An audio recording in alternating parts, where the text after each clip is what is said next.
Welcome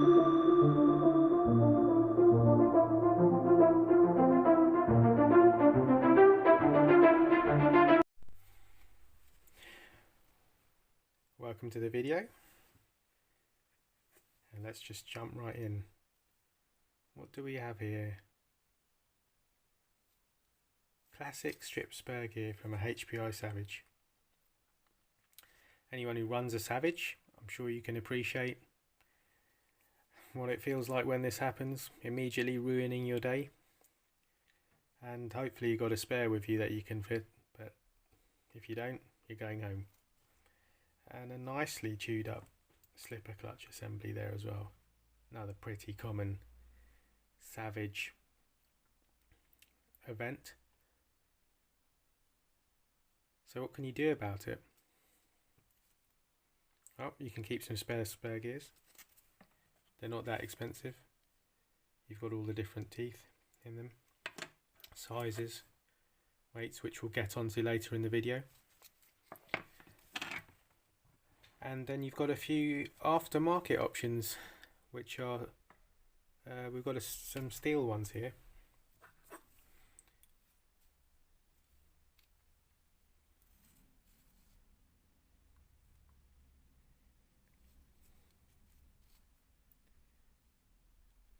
Let's zoom in on that.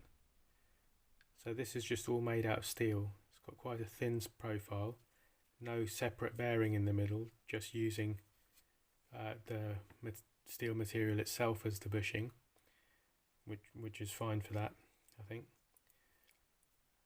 And we do see a bit of wear on these teeth. The main thing is the narrowness of the gear itself. So when you have a narrow gear, you've got more load concentrated in a smaller space on each tooth, so it actually creates more of a pressure point than the wider plastic OEM type spur gears, but the steel itself is obviously a lot stronger, and as we'll come to check, is also a lot heavier. Here we have a different one from a different manufacturer, and they retain that bushing as a separate bushing in the middle, keep a much wider tooth profile, similar to the plastic gears. They've drilled some holes in there to reduce weight and machined out the inside also to reduce weight. So this is quite a high quality item, how it's constructed. And then here is just very similar to the first steel one, but with 47 teeth, so a bit smaller and stuff. And one of the main differences here is the weight of these gears, which we'll check on this scale. So this is the 47 tooth steel one, 33 grams.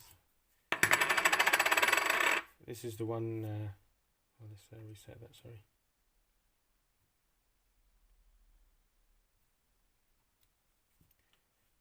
This is the one where they try to lighten it. So let's see what that comes out at. 41 grams. Let's just double check that first steel one. 28 grams it was. But check this out, in contrast to the original plastic one, 5 grams. So that's a massive difference. Some of these are 5 times the weight of that OEM spur gear, which could be a good trade-off for the strength, but we'll come on to some other concepts regarding the weight later on in the video. In my experience, the steel spur gears do last significantly longer as long as you get the mesh correct. They can last indefinitely, but the Savage is notorious for eating up spur gears, and if you don't have such a well meshed pinion to spur, you will start to see wear, and I have seen these ground out with that increased pressure in the narrow gear, it is liable to start grinding up teeth on these. The clutch bells themselves, which we'll get onto, are usually quite high quality steel, having been hardened, whereas these steel spur gears do vary in quality. So we saw this higher quality one here, which likely is to be made out of a harder type of steel and has been selected for a specific purpose. And you can tell that because they've put the effort then also into different engineering concepts and more elaborate manufacturing processes, whereas the cheaper ones probably going with a minimum manufacturing process for price, and you wouldn't be so assured that the material choice was optimum. Although that's not to say it's not, and even if it was a weak steel, if you got a blowtorch or really an oxyacetylene torch, you could perform the hardening process on the teeth yourself and make it good out of a cheap item. Right, let's look at some clutch bells, because part of this channel is aimed at just showing people what's available for their cars and trucks, because you don't have time to know everything or can't afford to buy every type of thing and see what it's like. So it'll be good for you to just see what's available. So this type of clutch bell has quite a thin profile to it. It's a hardened steel, and it has got cutouts for extra airflow and ventilation. We'll weigh that in a minute. This is the standard Savage clutch bell. You can feel straight away it's quite a heavy item. It is generally HPI quality, and so the steel specification is decent. And here we have another example of a cutout one. You do have a good choice of clutch bells, because in the 1/8 scale buggy racing scene there's a lot of available performance clutch bells in all the different teeth configurations. Let's turn the scale on. Let's do the Savage one. 25 grams. Let's just pick this one, which should be lighter. 17 grams. And then that one. 18 grams. Although this has a bearing in it. This one didn't have a bearing in it. So there'll be a little bit of difference there. But you get the idea.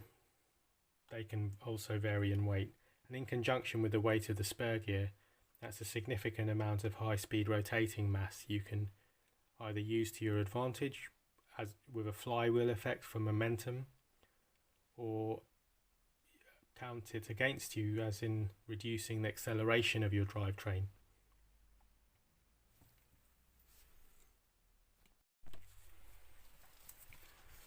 Alright, now let's look at some different clutch shoes you can get to put in these bells. Here we go. These are some aluminium type clutch shoes made of alloy, and you wouldn't think the metal on metal contact would be so great for a clutch, but it does work quite well with the soft aluminium. Does bite quite well into those steel clutch bells. And here we have some composite shoes made out of a resiny type of plastic, which is very good at biting into the clutch bells. And from my experience, what I found is these type of plastic clutches, each shoe is a bit heavier, so the clutch engages early, and the way that works is it's a centrifugal clutch, so as the engine spins, the heavier the shoes, the earlier they start to pull out and and engage with the bell, and the lighter shoes stay close, and the engine has to go faster and faster and faster until they pull out when there's at a higher speed. So the differences you feel in driving the clutches, these types of heavier resiny type shoes, which also don't grab, they're a bit more progressive in the way they grab the bell, are good for low speed maneuvering. They're great in these heavy trucks because the vehicle itself is heavy, so having that control over the initial start makes it better for pulling away, doing sharp corners, and not just tipping the truck over. And I find the light shoes are better in buggies and lighter vehicles, or if you're racing, or if you've just got a wide open area for your monster truck, and that allows you to just use much more throttle, and the clutch will bite much harder but a bit later in the RPM with a lot of force. So it's great punch coming out of corners if you're racing a buggy, or also can be good for doing wheelies in these trucks, because it will allow the engine to rev up till it's making strong power in the mid-range and then engage the truck, which will lift the front. So yeah, that's a good application for the lighter alloy shoes, is wheelies and other types of stunts. Maybe doing jumps as well. If you want a lot of punch off the line by starting to pull away at a higher RPM, go with a lighter shoe.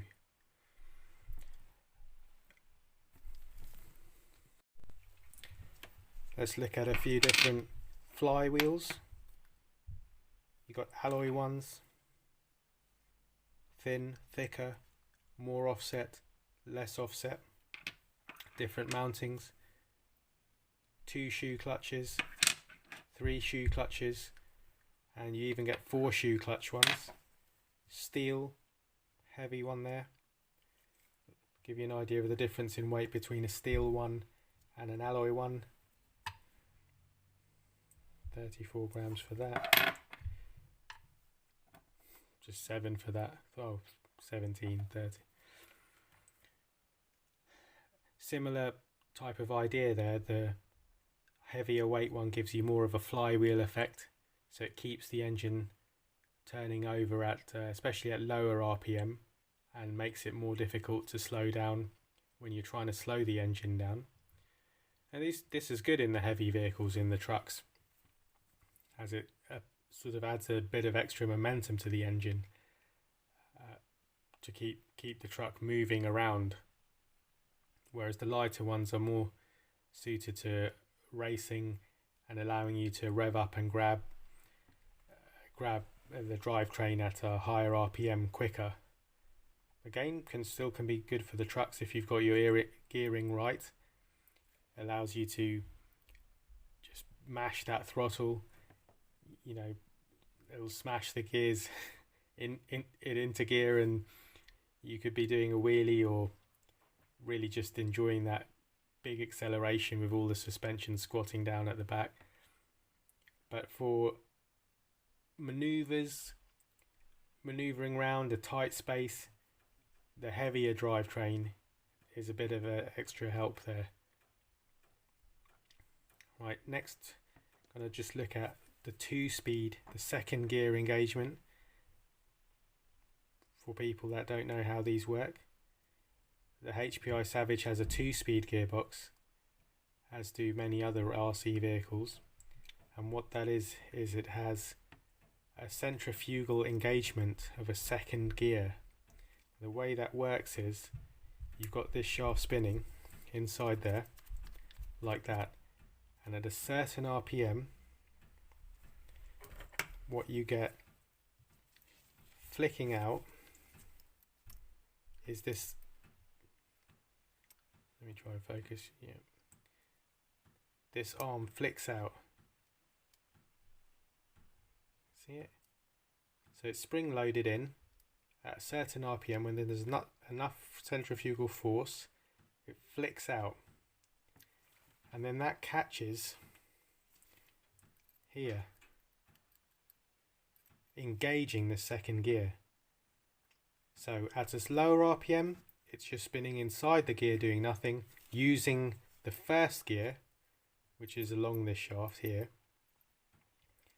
And when the engine gets, when the transmission shaft, this shaft, gets to a certain RPM, that arm flicks out, locks on here and starts pulling with this bigger gear, which overrides the smaller gear, so you get that 2-speed effect, which is quite dramatic in nitro cars when you hear the engine ripping up and going into second gear.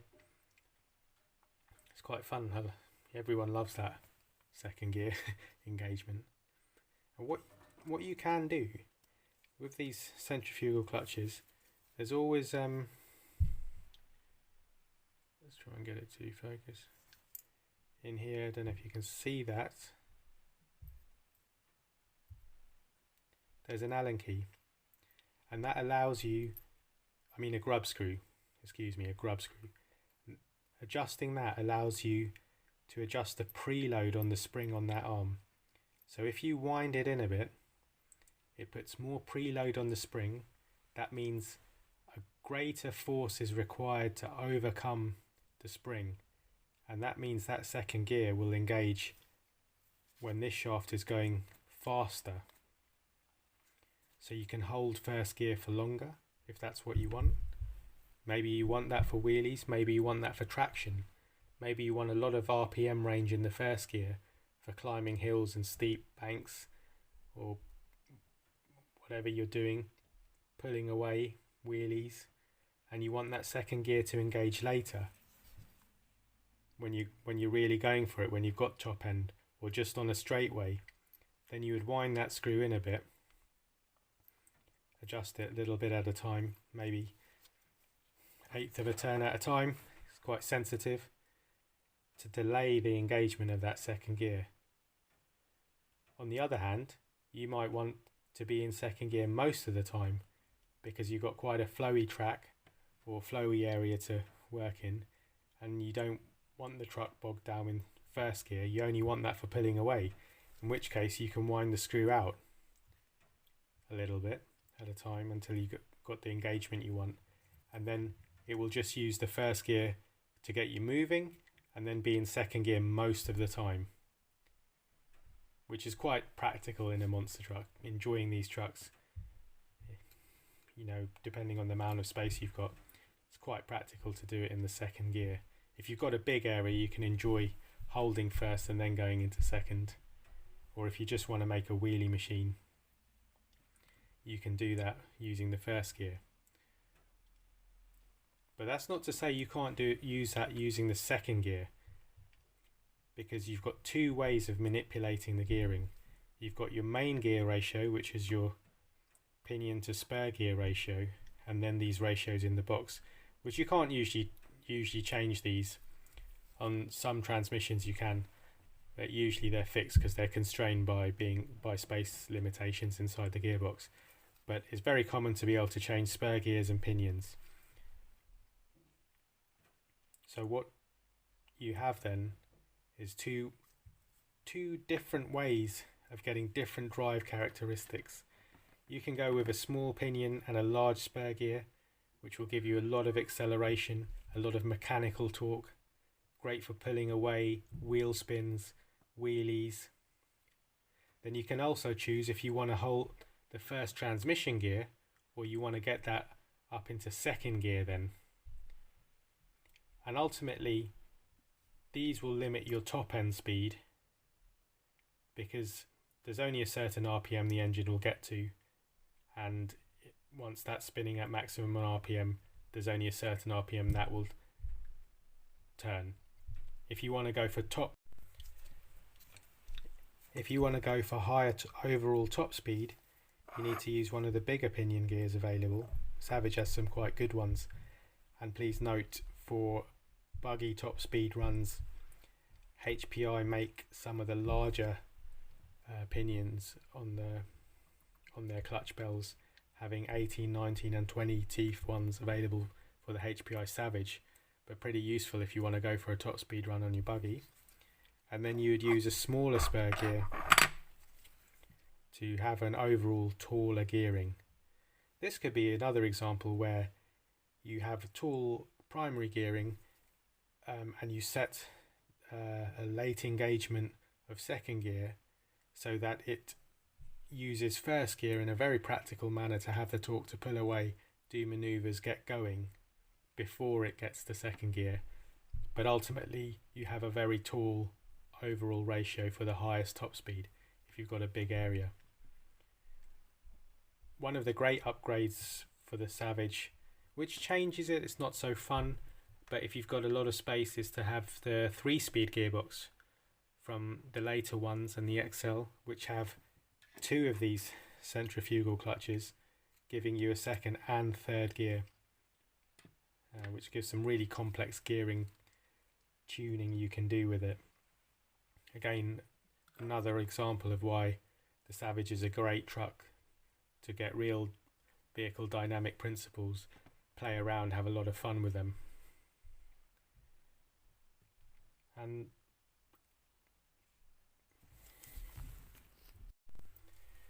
so to summarize here, there's a few different ways you can tune your transmission. They affect each other in different ways, giving you a multitude of options. You can choose your flywheel weight, your clutch shoe weight, the gearing on your pinion, your spur gear, the weight of those two, and the engagement of your second gear, where that comes in, or third gear if you've got the 3-speed gearbox. This allows you to tune really to get optimum transmission of the power from your engine, how you want it, where you want to drive. So playing around with these things makes a huge difference to the dynamic capability of your truck, where your location is and what engine you've got.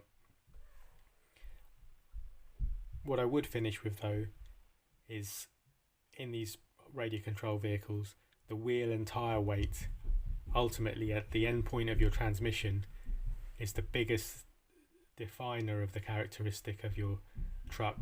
So it's probably better to concentrate on wheels and tyres first to get the setup, the grip, the type of weight that you find works best, and then move on to tuning all these things.